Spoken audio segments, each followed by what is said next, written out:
You know, when you think about it, a 100-year partnership, an alliance built on black gold, it's not supposed to end in a pre-dawn raid and the capture of a sitting president. But that's exactly what happened.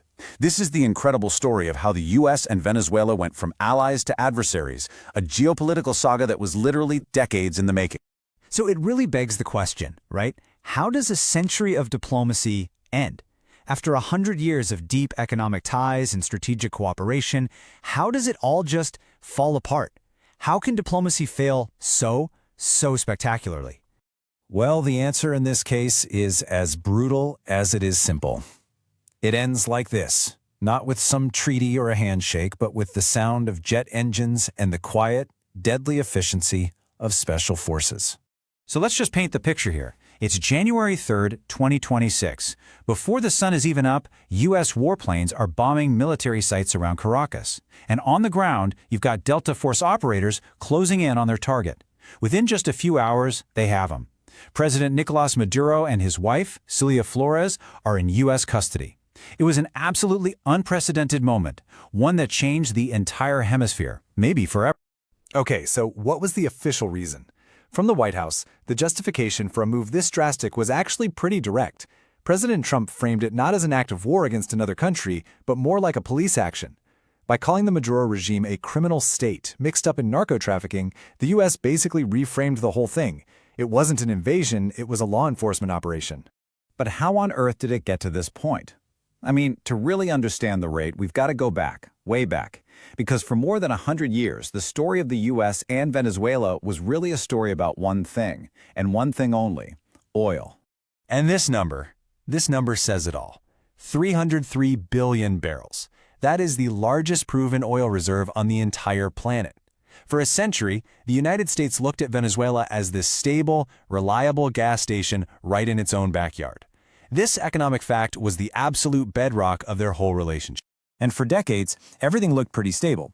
After 1958, Venezuela was run by something called the Punto Fijo Pact. It was basically a deal between the main political parties to share power, and, of course, to share the country's incredible oil wealth. Now, during the Cold War, the U.S. absolutely loved this system. They saw it as this stable, democratic wall against Castro's Cuba. But as we're about to see, that stability, it had an expiration date. Now, it's important to remember that the 2026 raid didn't just happen in a vacuum. No, it follows this long, pretty complicated pattern of U.S. intervention in Latin America, all rooted in the Monroe Doctrine. I mean, whether it was annexing half of Mexico in the 1800s or capturing Panama's leader Manuel Noriega for drug trafficking in 1989, there's a precedent here. Operation Southern Spear is just the latest and maybe the most dramatic chapter in that long history. So, the old system started to fall apart. In the late 80s, oil prices just collapsed, and the money that kept the whole patronage system going just dried up. Austerity measures led to these huge, bloody riots called the Caracazo. The old political parties were seen as totally corrupt, and the country was just desperate for someone new. And that new leader was Hugo Chavez. With his election in 1998, the U.S.-Venezuela relationship was completely turned on its head.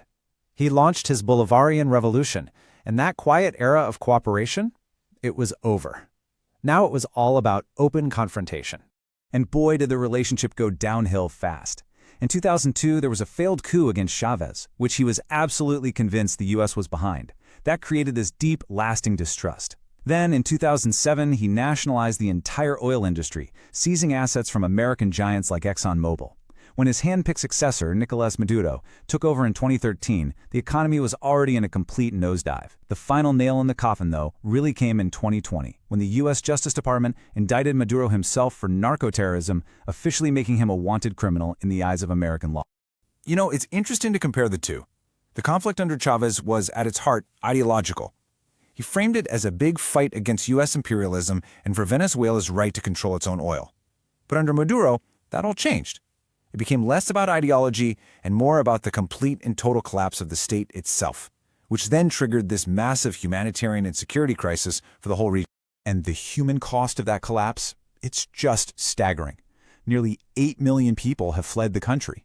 Just think about that for a second. That is one of the largest displacement crises on Earth. Suddenly, this wasn't just a Venezuela problem anymore. It was a crisis that was landing directly on the U.S. border, and it became a huge American security concern. So, this brings us to the final chapter. The country is in total freefall. Millions are fleeing. What was the final straw? What was the trigger that pushed the U.S. from a policy of sanctions and pressure to one of direct military action? It all came down to the 2024 presidential election. By all accounts, the opposition appeared to have won in a landslide, but the Maduro-controlled Electoral Council just went ahead and declared him the winner anyway. For the U.S. and its allies, that was it. That was the end of the line for any kind of diplomatic solution. It was seen as the final, absolute theft of democracy. This political justification was then quickly followed by a new strategic one. The returning Trump administration unveiled what people started calling the Trump Corollary to the Monroe Doctrine, and the policy was really simple. The U.S. now claimed the right to unilaterally remove any regime in its hemisphere that it decided was a criminal enterprise. The stage for intervention was now officially set. Now, before the raid, the U.S. tried something it called total spectrum dominance. This is a full-court press just designed to cripple the regime from every angle. It started with economic warfare, imposing what are called secondary sanctions on anyone, anywhere buying Venezuelan oil. Then came a naval blockade with the U.S. carrier group literally seizing oil tankers on the high seas. And finally, they targeted the leadership directly, tripling the bounty on Maduro's head to $50 million. The goal was to break the regime from the inside without ever firing a shot. But when that didn't work, Operation Southern Spear was launched.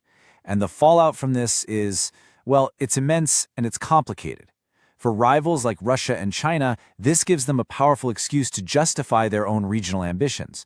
For U.S. allies, it's a really awkward moral and legal problem. Can you just abduct a head of state?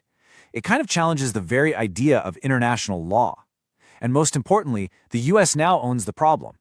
It's now facing the huge challenge of trying to stabilize a shattered country, and it risks getting tangled up in another messy, forever war. So we're left with this huge, crucial question. What happens now? Was this a necessary evil to restore democracy and end a humanitarian nightmare? Or is this, as the critics are saying, a return to 19th century naked imperialism? The capture of Maduro isn't the end of the story. Not by a long shot. It's just the beginning of a very dangerous and uncertain new chapter for the Americas.